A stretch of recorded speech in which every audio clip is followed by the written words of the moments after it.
राजा हर हफ्ते उसके बाल काटने वाले नाई को मरवा देता है क्योंकि उसके सिर पर एक सींग है और वो नहीं चाहता कि ये बात किसी को भी पता चले। इसलिए वो हर हफ्ते सिपाहियों को गांव में भेजकर एक नाई को लाने के लिए कहता है, मगर उनमें से कोई भी वापस नहीं आता। इसलिए गांव वाले इस बात से बहुत डरते हैं। आज राजा के सिपाही फिर से गांव में एक नाई को लेने के लिए आते हैं, जहां वो एक लड़के को चुनते हैं जो कि अभी जवान था। उसके जाने से पहले उसकी माँ उसके लिए खाना पैक करके देती है। थोड़ी ही देर बाद उसको राजा के सामने ले जाकर फेंक दिया जाता है। फिर सभी सिपाही वहाँ से एक एक करके चले जाते हैं। फिर राजा उसे एक चाकू देता है और अपनी टोपी उतार देता है। राजा का सिंह देखकर आदमी चौंक जाता है, मगर वो एक राजा है इसलिए वो कुछ नहीं कर सकता। आदमी अभी जवान था मगर उसे बाल काटना बखूबी आता था। थोड़ी ही देर में राजा के बाल कट जाते हैं। राजा अपना चेहरा चाकू में देखता है और उसके काम से बहुत खुश होता है। फिर वो लड़के को बॉक्स में पड़े खजाने को लेने के लिए कहता है।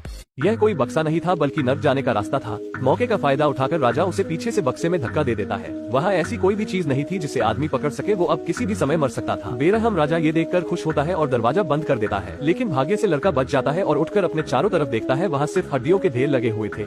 आदमी के बचने के चांस ना के बराबर थे, इसलिए वो अपना मुंह नीचे करके रोने लग जाता है। तभी हड्डियों के ढेर से कोई चीज बाहर निकलती है, जिसे देखकर लड़का बहुत डर जाता है, जो कि एक बहुत बड़ा कोबरा सांप था। वो अपनी माँ की दी हुई बीन को बजाने लगता है, जिस कारण सांप नाचने लग जाता है और जल्द ही उसका पालतू बन जाता है। मगर अब उसे खिलाने के लिए कुछ चाहिए था, इसलिए वो अपनी माँ के दिए हुए पराठे उसे खिला देता है, जिससे खुश होकर कोबरा सांप उसे अपने नाक पर बैठाकर उसे बाहर छोड़ देता है। आदमी वहाँ से जाने लगता है, मगर तभी उसे कुछ हलचल महसूस होती है और झाड़ियों से एक भेड़िया बाहर निकलता है। आदमी डरकर पेड़ पर चढ़ जाता है और अपनी माँ की बीन बजाने लगता है, जिस कारण भेड़िया भी नाचने लगता है और उसका पालतू बन जाता है। मगर अब इसे खाने के लिए कुछ देना होगा, नहीं तो ये उसे मार देगा। इसलिए वो उसे भी अपनी माँ के हाथ का पराठा खिलाता है, जिससे भेड़िया भी उसे खुश होकर अपनी आदमी ने जल्द ही भेड़िए को कुछ नहीं खिलाया तो वो उसे मार देगा, इसलिए वो अपनी माँ के हाथ से बने पराठे को निकालकर उसे खिला देता है। भेड़िया इस चीज से खुश हो जाता है और आदमी को अपनी पीठ पर बैठाकर रात होने तक भागता रहता है। शाम को उसे एक घर दिखाई देता है तो आदमी एक रात वहीं रुकने का फैसला करता है, लेकिन ये कोई आम घर नहीं था। यहाँ एक चुड़ैल रहती थी। वो आदमी को देखकर एक सुंदर लड़की का रूप धारण कर लेती है और उसे घर के अंदर बुला लेती है। आदमी के अंदर जाकर बैठते ही चुड़ैल एक ताली बजाती है और घर की सभी चीजें आदमी को पकड़ लेती है और उबल रहे पानी की तरफ ले जाने लगती है। आदमी मरने से पहले आखिरी बार चुड़ैल से अपनी माँ की दी हुई बीन को बजाने का आग्रह करता है। चुड़ैल भी थोड़ी दयालु होती है, इसलिए वो उसे ये करने देती है। बीन की आवाज सुनकर चुड़ैल अपने आप नाचने लगती है और अपने असली रूप में आ जाती है। लड़का ये देखकर डर जाता है और चुपके से वहाँ से निकलने की कोशिश करता है, मगर पीछे से चुड़ैल उसे रोक देती है। चुड़ैल को भी भूख लगी थी, अगर उसे भी कुछ खाने के लिए नहीं दिया तो वो आदमी को मार देगी, इसलिए वो अपनी माँ का दिया हुआ आखिरी पराठा उसे खिला देता है, जिससे खुश होकर चुड़ैल उसे एक जादुई कोट देती है।